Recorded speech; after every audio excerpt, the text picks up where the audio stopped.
Rahayu saudara sejiwa Tosana Nusantara, jumpa lagi dengan saya Joko Supriyadi dari JS Collection Jakarta. Sebelum kita berdoa, rasanya mari kita coba sejenak melihat tentang situasi dan suasana kemasyarakatan yang ada di kita.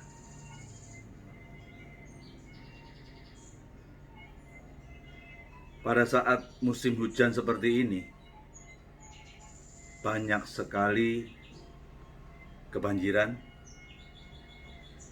banyak sekali bencana tanah longsor. Hidup di Indonesia penuh dengan suatu gunung-gunung berapi, sesekali banyak bencana gunung berapi.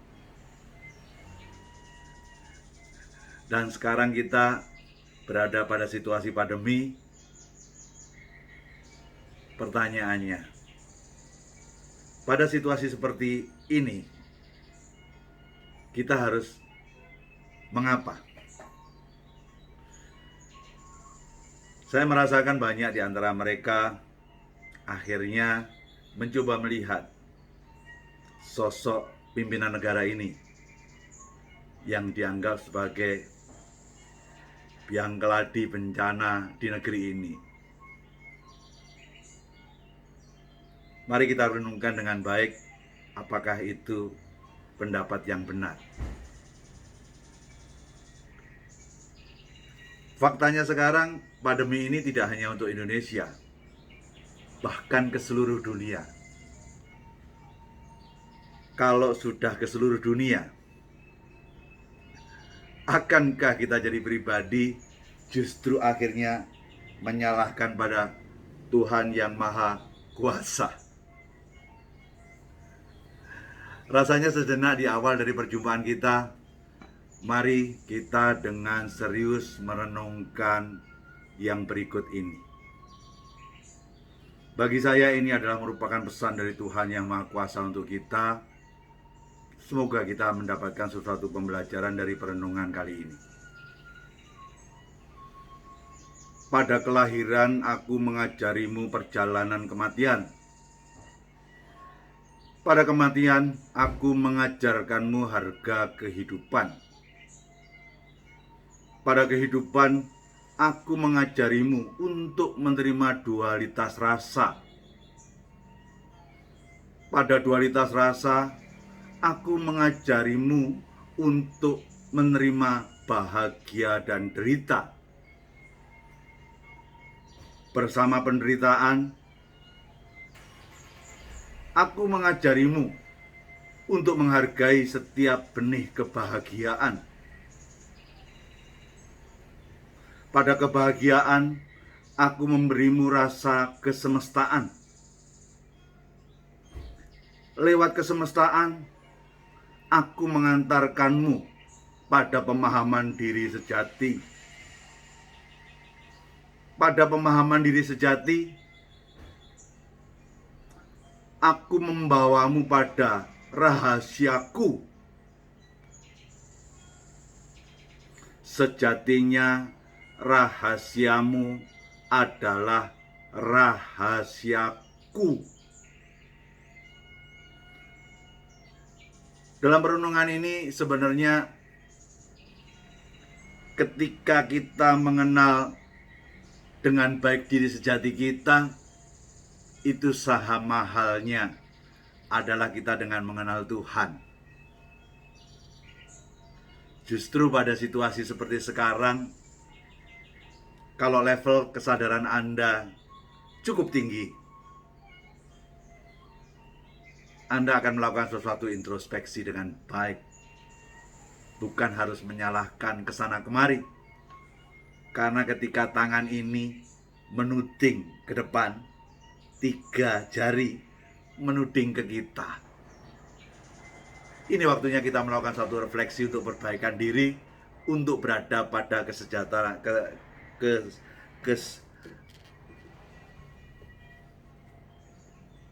Untuk itu, marilah kita berdoa. Semoga segala yang terindah dan yang terbaik senantiasa terlimpah untuk kita semua. Amin. Maaf, perlu ada renungan sesaat karena saya juga pengen menjadi manusia yang punya nilai tambah, memberikan semacam sesuatu kepada Anda semua. Semoga Anda bisa menerimakan dengan baik apa yang saya sampaikan tadi. Karena hari-hari ini kita akan diuji level kesadaran diri pribadi kita. Karena dunia sedang melakukan suatu penyaringan. Tetap saja bagi mereka yang eling lan waspada akan senantiasa diuntungkan oleh perjalanan semesta raya ini. Eling lan waspada. Baik, kali ini kita akan masuk ke channel kita, tayangan 101. Temanya Pusaka Persatuan Umat.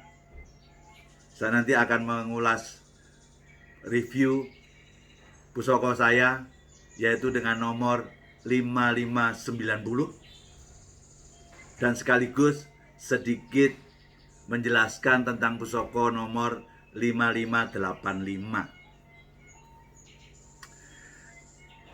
Namun sebelum saya ingin mencoba mereview tentang pusaka-pusaka tadi, izinkan saya untuk memberikan semacam sesuatu pandangan tentang perkembangan YouTube reaksi tentang Tosanaji terakhir-terakhir ini. Saya merasa senang.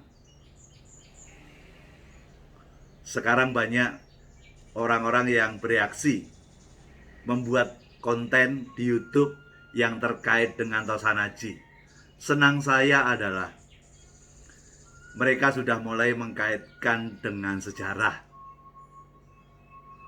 sehingga bisa mengkonfirmasi kebenaran daripada pusaka tadi. Namun tetap saya ingatkan, saya pun juga mengingatkan pada diri pribadi saya, bahwa saya adalah orang Tosanaji, bukan ahli sejarah. Sehingga jangan sampai kita melupakan mana yang kita utamakan. Tentunya kita Tosanaji ya harus mengutamakan dari perspektif Tosanaji, walaupun pemahaman tentang sejarah itu menjadi penting. Sekaligus saya juga ingin coba sampaikan, di sana sini masih banyak orang yang memberikan suatu kontroversi atas suatu pandangan perkerisan. Bahkan ada yang sengaja hanya membuat sebuah konten hanya untuk membantah channel yang lain. Kalau menurut saya tentang perbedaan kontroversi, menurut saya itu bagus-bagus saja. Karena dari awal saya mengatakan bahwa perbedaan itu adalah sebuah keindahan. Tapi kalau terkait dengan membuat konten hanya untuk menunjukkan kelemahan orang lain dan menunjukkan hebatnya kita, ya kalau menurut saya kurang kerjaan. Ingat ya, keris ini dulu disenengkerkan, Tosanaji itu disenengkerkan. Sampai sekarang tidak ada yang paham. Keris Empu Gandring yang melegenda plus keris Brongot Setan Kober Adipati Jipang Panolan, itu keris lurus atau lo, tidak ada sesuatu yang bisa memberikan konfirmasi. Yaitu semua karena kesenengkeran daripada keris di masa lalu. Bahkan orang-orang dulu banyak membuat gonjo dari keris sengaja dibuat keleng, wulung untuk menutupi, agar orang di luar kalau ngintip kerisnya tidak tahu di dalamnya pamor apa, keris lurus atau keris lo. Sehingga dari pihak gonjonya dirubah menjadi keleng. Saya pikir itu sesuatu kelebihan, tapi juga sekaligus kekurangan. Kekurangannya adalah keris harusnya merupakan sesuatu sejarah masa lalu yang sangat luar biasa, akhirnya menjadi bias, menjadi sebuah legenda karena disenenggarkan masa lalu.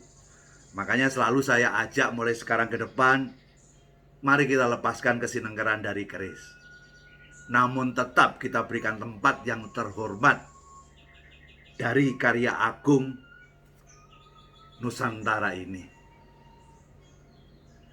Ya, kalau bicara tentang masalah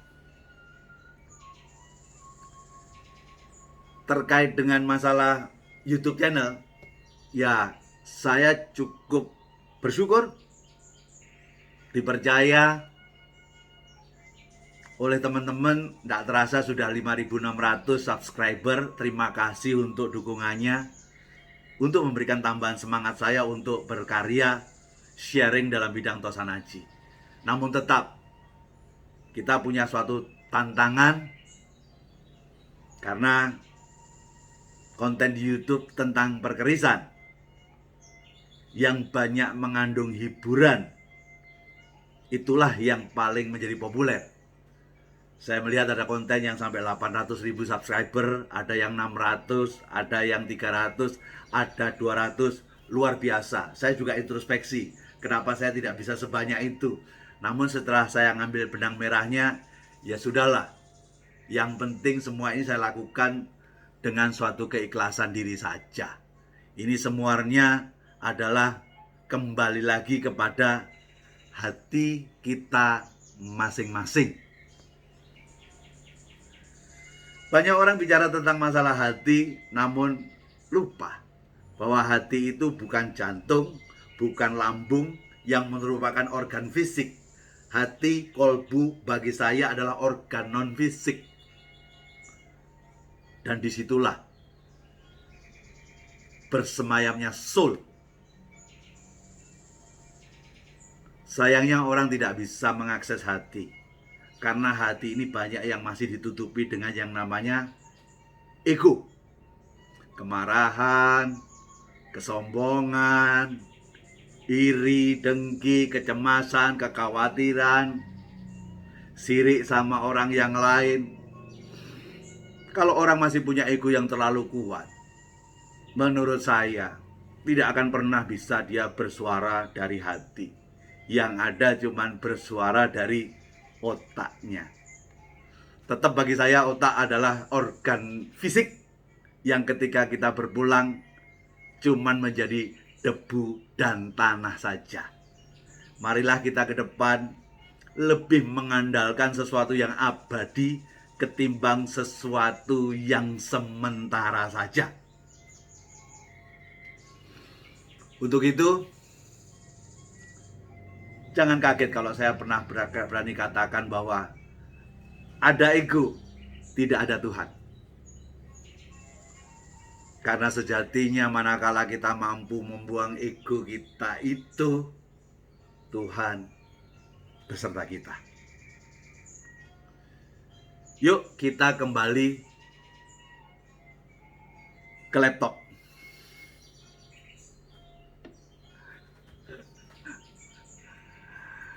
Hari ini kita melihat tentang yang terkait dengan masalah tayangan 101. Pusaka Persatuan itu pusaka apa? Kalau bicara tentang pusaka persatuan, rasanya banyak hal yang telah dilakukan. Di Mojopahit ada yang namanya Peksi Nogoliman. Sejatinya pusaka itu dibuat demi untuk suatu persatuan. Karena paksinya itu melambangkan adanya semacam satu pemahaman atau agama Islam yang dari Timur Tengah. Nogonya adalah Buddha, gajahnya 5-nya adalah Hindu. Sejatinya menurut saya Peksi Nogoliman, pusaka itu diciptakan dalam rangka untuk persatuan. Kenapa harus pusaka itu ada? Karena Mojopahit di akhir kehancurannya itu sudah mulai banyak persatuan, baik persatuan agama termasuk persatuan dari internal kerajaan Mojopahit sendiri. Dan kalau menurut saya, penyebab utamanya bukan dari luar. Penyebab utamanya selalu dari internal. Karena bagi saya, ketika saya ditembak oleh seseorang, saya kena tembak oleh seseorang, saya tidak berhak untuk menyalahkan orang yang nembak saya. Namun harusnya saya melihat diri saya, kenapa kok saya bersembunyinya kurang rapet sehingga bisa ditembak. Jadi menurut saya, kehancuran Mojopahit murni lebih banyak didominasi oleh internal. Karena memang ekonomi hancur, banyak penyakit, suasananya jadi tidak menentu sehingga gampang untuk menyalahkan yang berkuasa. Sehingga ajaran baru akan timbul. Di situ Pak Sinogoliman. Bahkan merasa nggak kuat, disuruhlah yang namanya 100 empu. Disuruh membawa besi masing-masing untuk dijadikan satu, untuk dibuat yang namanya dapur campur baur. Itu tidak lain tidak bukan juga untuk persatuan. Namun kembali lagi kalau kita bicara tentang perkerisan,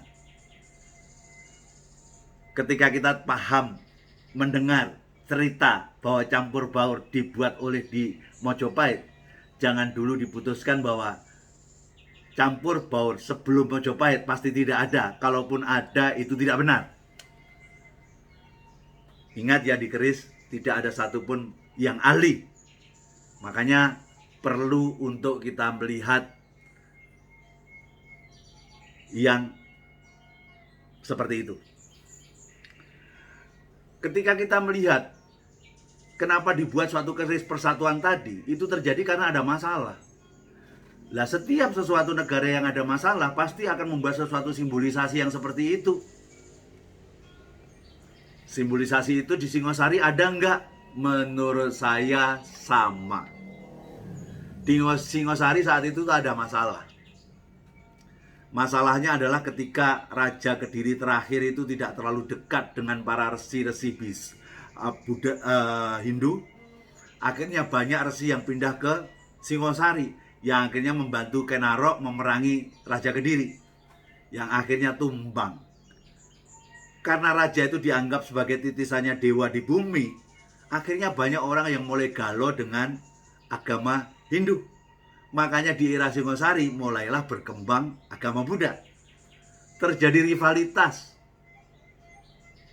Syukur akomodasinya bagus, karena mampu dibuat agama baru untuk menghadapi situasi rivalitas itu, yaitu kita sebut dengan agama Siwa Buddha. Siwa Hindu, Buddha adalah agama Buddha. Berarti ada saat itu zaman joint venture. Yang itu saya sanksikan untuk situasi sekarang, karena situasi sekarang ego manusia terlalu tinggi untuk menyatukan sesuatu agama, bahkan tidak akan pernah mungkin. Di Singosari saya ketemu juga ada keris, saya sendiri punya, bedok. Kalau bedok itu adalah gambaran Buddha, namun gandiknya adalah gajah liman Hindu. Apalagi kalau tidak buat itu adalah suatu simbolisasi persatuan. Nah sekarang, marilah dibalik keris dengan rangka yang eksotik ini, marilah kita lihat di dalamnya ada apa.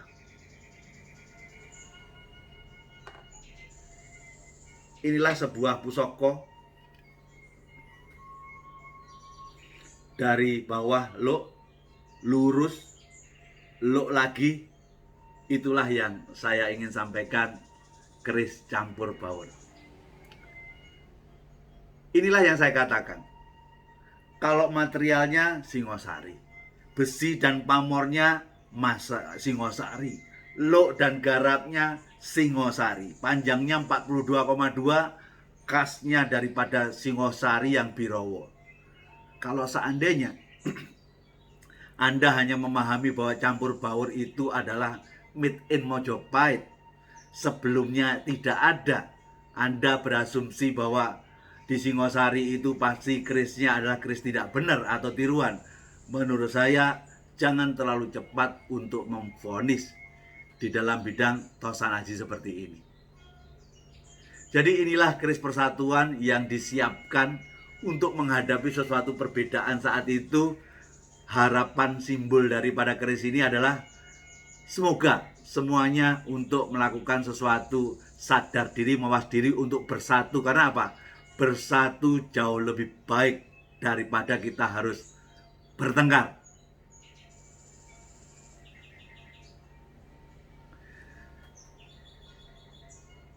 Keris ini adalah diberikan semacam sesuatu kinatah pada panji wilisnya, menandakan keris ini sangat luar biasa, dengan pamor yang sangat aduhai, besi lipatannya sangat luar biasa banyak.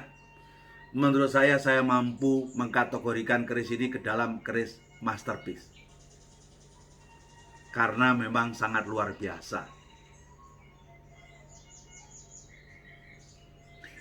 Kembali lagi tentang yang terkait dengan masalah keris. Saya hanya ingin sampaikan, tidak ada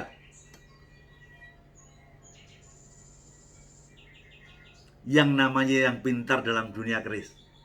Kenapa saya katakan tidak ada yang pintar dalam dunia keris? Karena menurut saya keris diawali dengan budaya Sinengger adalah suatu hal yang wajar. Banyak yang tidak paham bahwa ternyata ada sesuatu contoh seperti ini. Bagi saya, seeing is believing. Apa yang bisa kita lihat, itu akan menjadi sesuatu kepercayaan kita. Apa yang saya lihat campur baur Singosari ini, menjadi sesuatu keyakinan saya bahwa campur baur itu sudah ada sebelum Mojopahit. Satu hal lagi, ini saya juga terganggu sekaligus klarifikasi. Banyak orang bicara tentang ketika keris bedok, jalak budok. Ketika dilihat bahwa besinya adalah besi bukan kabudan, langsung divonis itu adalah prosesan. Padahal menurut saya, jalak budo, bedok budo adalah simbolisasi eksistensi pemahaman agama Buddha. Harusnya wajar. Kabudan Mataram pun juga ada. Cuman daripada omongnya orang, saya ingin tunjukkan pada Anda pada keris 5585 ini. Karena saya mendapatkan secara material jelas nampak besi nom-noman, bukan kamardikan. Besi nom-noman era Pakubuanan. Dan ini berdapur jalak budo. Sehingga saya simpulkan, jalak budo era nom-noman pun juga ada. Sehingga buat saya, kalau keris itu adalah isinya adalah doa, menurut saya, walaupun jalak budo ini dibuat di era nom-noman, secara filosofi tetap sebagai penindih. Karena etikat niat awal empu membikin keris jalak budo ini tidak lain tidak bukan untuk sebagai fungsi penindih. Sama halnya, bagaimana dengan campur baur ini? Campur baur ini adalah keris pemersatu umat. Namun kalau ditarik untuk fungsi hari ini, saya pun juga meyakini secara filosofi keris ini mampu dipakai oleh seorang pemimpin. Kalau merasa bonding atau ikatan dengan bawahannya kurang kuat, ini sarana terbaik untuk mengikat hubungan dalam suatu tim besar Anda sebagai pemimpin dengan yang Anda pimpin. Tentunya hal ini menjadi sangat penting untuk kemajuan usaha Anda. Jadi kembali lagi, seeing is believing. Ketika kita bisa melihat nyata, kita akan bisa mempercayai. Demikianlah tayangan kali ini, semoga bermanfaat. Tetap bagi saya, kalau ada yang baik silahkan diambil. Kalau tidak cocok, tinggalkan saja. Dan saya selalu mengajak, menghimbau terus, mari kita belajar berkeris. Namun jangan kaget ketika saya yakini orang belajar berkeris itu tidak untuk menjadi ahli. Namun belajar berkeris itu adalah untuk menambah rasa cinta kita pada budaya Tosanaji ini. kecintaan kita menjadi memiliki Tosanaji, diharapkan dari Tosanaji yang kita miliki mampu merubah tingkah laku kita menjadi lebih baik sesuai dengan kaidah filosofi yang ada dalam Tosanaji tadi. Senantiasa jayalah budaya Tosanaji Nusantara. Pastikan budaya ini menjadi tuan rumah di negeri sendiri. Kalau bukan kita, siapa lagi? Kalau tidak sekarang, kapan lagi? Rahayu, rahayu, rahayu, sagung dumadi.